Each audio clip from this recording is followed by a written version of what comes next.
Voici d'abord la revue que nous propose King Pierre Junior. En toile de fond de cette revue du JDC, la troisième, si vous voulez, la deuxième de la semaine, il y a une actualité qu'on a eu à commenter ici, même lors des pauses actuelles, ou que ce soit même une proposition de dossier. Cela a inspiré nos confrères du tri hebdomadaire Repère, qui vous parle alors de ces web comédiens qui sont transformés et qui abordent très souvent les habits des femmes. Et on ouvre cette revue justement avec Repère en vous présentant alors les femmes ratées font fureur sur la toile. Tels sont les propos de notre confrère, qui n'est d'autre que Fabrice Belocor. Ce sont des jeunes hommes qui se déguisent en femmes dans les réseaux sociaux pour faire rire et monétiser leur page. Si on va dans la deuxième partie de cet article que j'ai sélectionné pour vous, j'ai même eu à souligner ce qui a attiré l'attention de notre confrère Fabrice Belocor en vous présentant le nombre d'abonnés de ceux qui sont présentés comme ces artistes-là qui se déguisent. On parle de Mabea qui est à près de 100 000 abonnés sur son compte Facebook et environ 400 000 sur le compte TikTok, ce qui est de même pour Ney Cruz qui se retrouve à pratiquement 47 000 abonnés sur la plateforme Zuckerberg et 23 000 abonnés sur la place TikTok. J'ai quand même fait des screenshots pour vous pour associer cet article que Fabrice Belocor nous propose. Et dans la deuxième partie de cet article, vous allez alors voir que les internautes ou encore même selon notre confrère Fabrice Belocor relève du fait que les avis sont un peu mitigés. Si beaucoup pensent que c'est un phénomène qui prépare les consciences, d'autres pensent que c'est un phénomène qu'on doit certainement déplier et puis également mettre en avant en disant que ce n'est pas bien parce que cela est en train de montrer une autre image de ce domaine. Je vous invite à lire l'intégralité de l'article que vous allez retrouver notamment dans les colonnes de Repère et dont ce titre va certainement marquer votre oreille. Il est d'ailleurs en gras et pour vous, je l'ai souligné également, les femmes ratées font fureur sur la toile. Fabrice Belocor qui signe cet article vous rappelle où est parti ce phénomène et il les a dans ce paragraphe classés comme étant les artistes 2.0 de la période de Covid, car c'est en ce jour-là, c'est pendant la période du confinement qu'on a connu Maja et aussi également Mabea. J'espère que je me retrouve dans les propos, c'est à retrouver dans les colonnes de Repère. Et puis on reste toujours dans Repère, on va laisser les femmes ratées pour vous présenter alors Laiki qu'on vous présentait déjà la semaine dernière. Entre la scène et le single intitulé On verra, l'artiste s'est présenté la semaine dernière, c'est-à-dire le 16 juillet à Yaoundé avec son single On verra. Vous pouvez d'ailleurs voir quelques photos ici de la conférence de presse qu'on avait eu à vous présenter ici qui ont été relayées par les confrères de 3W Culture Urbaine, mais cette fois-ci c'est les confrères de Repère qui reviennent sur cette actualité et puis ils vous parlent alors de l'homme mais aussi également ce qui a inspiré ce jeune artiste qui a décidé de rendre hommage à sa sœur et c'est ce qui a d'ailleurs poussé celui-ci à signer un contrat de production au sein du manager 2.0 Kraoul Sage. On reste toujours dans Repère et puis c'est avec le livre pédagogique pour managers, dirigeants et entrepreneurs, un livre qui est dont l'auteur n'est d'autre que Jean Clovis Ouabo, qui s'est inspiré de deux personnages assez typiques, notamment dans l'histoire du leadership. L'un n'est d'autre que celui qui a lutté contre l'apartheid, vous le savez, hier c'était le Mandela Day, n'est d'autre que Nelson Mandela. Et le deuxième qui s'est inspiré n'est d'autre que celui-là qu'on considère alors qui a mené la Deuxième Guerre mondiale à la personne de Hitler. En présentant ces deux personnages, leadership et valeurs éthiques, Jean Clovis Ouabo apporte des éléments de réponse tout en vous montrant ces deux exemples de leadership et aussi en faisant un arrêt sur ce qui concerne l'éthique lorsqu'on dirige et aussi lorsqu'on est à la tête. C'est à retrouver dans les colonnes du tiers hebdomadaire Repère de Feu Richard Touna que nous allons quitter pour aller retrouver Cameroun Tribune qui joue les prolongations de la fête du 14 juillet avec ses spectacles chansons françaises version Camer, notamment avec des noms tels que l'idole Armand Billard, Nicole Mara, Tequila Jones et aussi Ténor. C'est un peu pourquoi les confrères de Cameroun Tribune ont marqué cet arrêt à l'IFC qui a accueilli un show hommage aux airs gallois à l'occasion de la fête du pays d'Emmanuel Macron après le succès en mars 2019. Le concert hommage à la chanson française Acte 2 aurait dû se tenir le 20 mars, mais sauf que pandémie, Covid a poussé à ce que l'élément soit décalé au 14 juillet. Vous avez déjà la liste de tous ceux qui ont participé parmi ces artistes. Mais des chansons des françaises qui ont été reprises sont des chansons les plus célèbres passant de celles de Jean-Jacques Goldman, Edith Piaf Johnny Hallyday de Regretter Mémoire ou encore Francis Cabrel et Michel Sardou, par ces jeunes artistes qui sont pour la plupart des artistes en herbe ou encore même des artistes confirmés. C'est à retrouver dans les colonnes du journal bilingue de Marie-Claire Nana qu'on va quitter pour poursuivre, notamment ce sera dans les webzines et c'est avec 3W Culture Eben qui nous présente la plateforme Jabea Store qui ouvre un showroom, c'est à partir du 31 juillet. Ça ressemble à ça son logo, à l'instar des plateformes telles que Jumia ou Kiko. Jabstore est une plateforme qui valorise et promeut l'entrepreneuriat camerounais. Si le store existe déjà en ligne, l'ouverture du showroom pour les clients est prévue pour le 31 juillet. On vous présente alors la plateforme qui est une plateforme 2.0 et surtout 237, c'est à retrouver sur www.culture eben, non seulement pour découvrir cet alliage entre la culture et le monde du 2.0, c'est-à-dire le monde digital. Jabea Store, spéciale recommandation. Et puis on va quitter le monde digital pour aller retrouver Cameroun Web. Certainement Visley faisait très bien d'en parler à l'oreille même de cette émission. C'est les confrères de Cameroun Web qui marquent cet arrêt. People, Lady Ponce et Manibella ont tel à de gâche en message interposé. Manibella demande pardon à Lady Ponce et exhorte son ami Coco Argenté à faire de même. Les excuses ont été acceptées par Lady Ponce. C'est depuis le 17 juillet dernier que cette actualité est en train d'occuper la blogosphère, même si certains internautes ont dit à chaque jour une actualité, parce que derrière ça il y a eu d'autres clashs que les confrères de Cameroun Web ont quand même fait de souligner dans les deuxièmes paragraphes. Mais je vous invite déjà à non seulement à vous scotcher tout à l'heure lorsqu'on va marquer un arrêt dessus, mais aussi également à lire déjà pourquoi pas l'article pour pouvoir avoir un avis et aussi intervenir en plein live sur la page BNews. On va quitter ceux qui sont en train de fumer le camion de la paix pour se retrouver alors avec le spectacle exclusif du ballet de la diaspora camerounaise au festival d'Avignon. Oui, venez vivre des couleurs de cette grande première, les débuts du ballet de la diaspora camerounaise en abrégé BDC au festival d'Avignon. C'est un spectacle riche en émotions, en safari au cœur des rythmes et des danses camerounaises à ne pas manquer, qui vont commencer le même jour que les Jeux Olympiques. Ce sera du 23 juin au 25, ce sera du côté du pays d'Emmanuel Macron. Vous pouvez d'ailleurs voir l'affiche que les confrères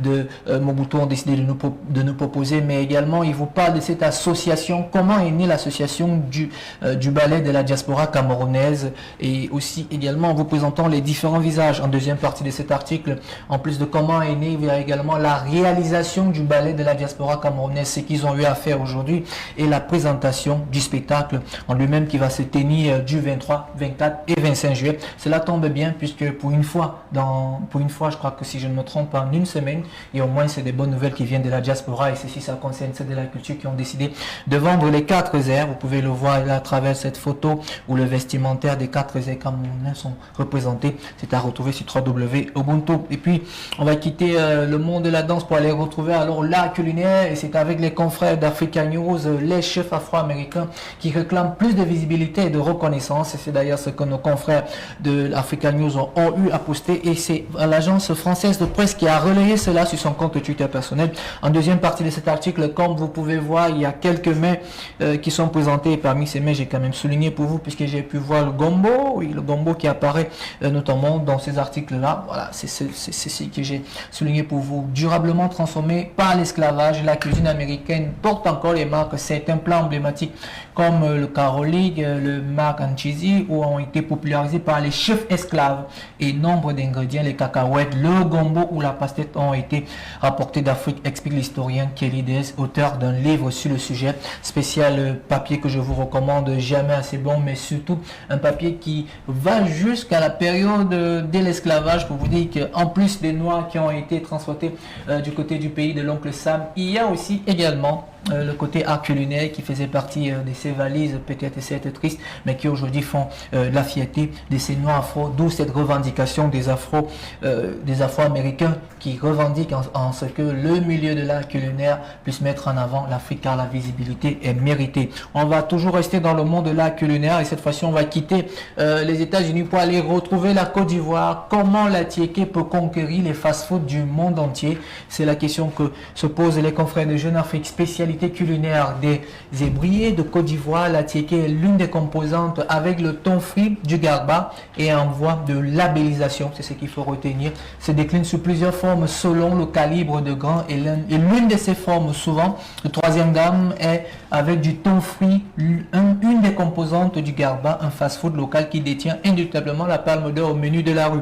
En deuxième partie de cet article de Jeune Afrique, vous allez quand même à voir ce qui a été fait. Il y a tout l'historique sur le Garbania, fut-il, on parle là, on rentre dans les années 1970, le fait d'associer systématiquement, voilà que j'y arrive, le thon frit à la tiéké a conduit à appeler Garba par une anecdote, et aussi également ce plat est composé de principal de 2 éléments survoqués. Et puis il y a la labellisation en cours. J'aime bien ça parce que là les nominations commerciales telles que Igarba, Garba, Garbonne, Choco, Baflé, Garba d'Ivoire, Garba Drone, du Virage ou encore référence au Garba Choco sont une parfaite illustration de ces labellisations. On pourra aussi certainement, pourquoi pas, labelliser notre ondolé afin qu'il puisse être vendu à l'international. Très bon papier qui va vous donner de la salive. Une salive que le caméraman nous donne avec la sucette qu'il a. Et puis on va parler notamment de cinéma avec Loussor, un film introspectif mystique dans l'Égypte éternelle. Un papier que je recommande à Ashton, lui qui aime bien ce genre de réalisation. La réalisatrice britannique Zena Dura raconte l'histoire d'une femme en quête d'essence et qui revient dans cette ville y retrouver un ancien amour. Mais ce conte antique sonne un peu faux. Britannique Andrea Risbourg, qui était d'ailleurs présente lors de la 74e édition du Festival de Cannes qui s'est tenu du côté de de la Croisette, un très bon papier que je vous recommande, surtout qui allie le mysticisme et le cinéma. Luxor, un film introspectif, spéciale recommandation pour ceux et celles qui aiment le monde du 7e art. Qu'on va quitter pour aller retrouver d'autres papiers. Bon, ça c'est la deuxième partie qui s'est glissée ici dans le mélange, tellement Lady Ponce et Manibella étaient en train de me troubler que ce papier s'est retrouvé là. Je crois que ça fera l'objet de l'arrêt tout à l'heure par Visley, Ashton et Paul. Et puis nous on va avancer.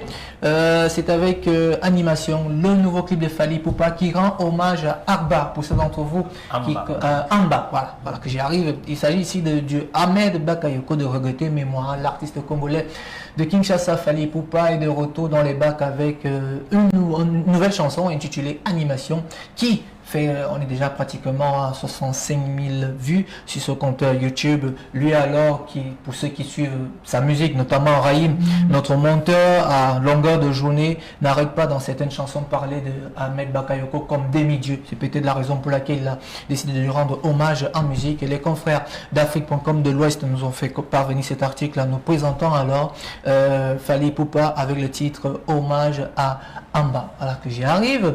Et la petite blague que le rédacteur en chef, lorsqu'il me faisait parvenir cet article, c'est que cette chanson sera la plus jouée au Cameroun. Si tu veux, on prend Paris. Et je crois que je lui donne carrément raison parce que venant de Mbogaba pour ici, ce n'est que Fally Ipupa qui est joué dans différents arrêts. Et puis on va quitter Afrique.com pour parler d'autres choses et ce sera avec cette une-là qui a marqué l'arrêt de Ashton. C'est la toute première avec la voix des jeunes, mais aussi également la deuxième. Je suis né avec un sein et je m'en fous. Bon, c'est la une à elle seule. Vous démontre déjà cette beauté qui est née avec un sein.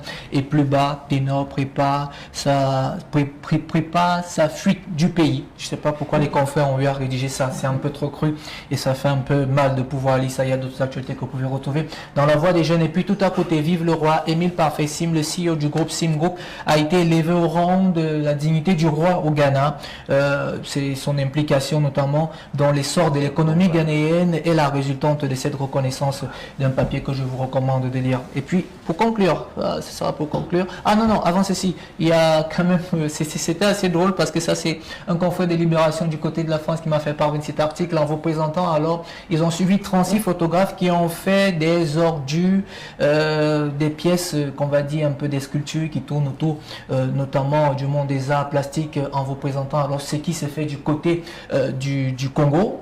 Là, avec, vous pouvez voir quelques images qui vont glisser. Alors, on peut en deuxième partie, vous allez voir à quoi ça ressemble. C'est quand même des images qui sont récupérées des pièces.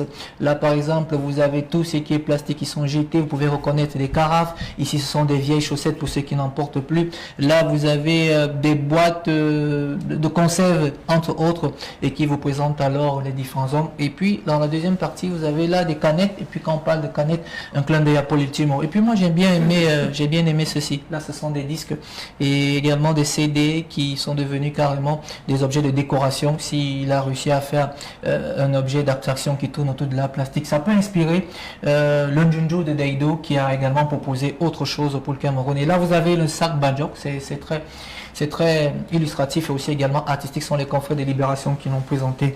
Et puis à coup sûr, on va quitter Libération pour aller retrouver quelqu'un que vous aimez bien. Mais avant d'aller retrouver, on va vous présenter ce que les confrères de la Croix, du Figaro, de l'Humanité nous ont envoyé en nous reparlant du tourisme qui repart en ordre dispersé. Et le plus curieux, c'est que le tourisme ici, il s'agit des Africains qui disaient ne pas se vacciner, mais qui se sont vaccinés et qui se retrouvent parmi ces touristes-là. On se pose donc la question, les éléments de réponse sont à retrouver dans le Figaro. Et puis, passe sanitaire, la culture dans la NAS, l'humanitaire fait également tout un dossier partant de ces férus de la culture qui se sont soit vaccinés ou d'autres à qui on a imposé le vaccin. C'est tout un dossier que je vous recommande. Et puis à cette question, comment la messe tradie divise l'église? Très bon papier, assez édifiant. Et puis c'est un papier certainement qui va intéresser la prochaine personne puisqu'il était du côté de la France. C'est Mr Salfo. En dehors du contenu de ce magazine que je vous recommande, moi j'aime bien le look, j'apprécierai le look et puis je le recommanderai à tous ceux qui sont hosts de pouvoir s'habiller comme ça, pourquoi pas pour présenter un mariage. Il s'agit ici de Asalfo, du show business à la conversion réussie, c'est le papier que je vous recommande. Et puis tout à côté, il y a le focus sur Esprit. Malik Traoré, journaliste et présentateur de Canal+, qui est d'ailleurs celui qui nous critique souvent un peu lorsque le Cameroun ne joue pas bien, sur son compte Twitter, qui s'est d'ailleurs adressé à nos confrères. C'est à retrouver sur www.esprit.com. Merci encore à rédacteur en chef d'avoir pensé à nous en nous proposant cet article. Pourquoi? Parce que son dossier s'était inspiré de nous. Voilà, moi c'est un qui a reconnu que nos thèmes ici inspirent et ça vient de la Côte d'Ivoire. Merci encore. Vous connaissez déjà la formule, abonnez-vous au kiosque et kiosques car les journalistes vivent de leurs écrits. Je serai ravi de vous retrouver demain pour une autre revue. Sur ce, je vous laisse les analyses de Wisley, de Ashton et certainement des Sama. Et merci à Sèche. Merci beaucoup, King Pierre, pour cette...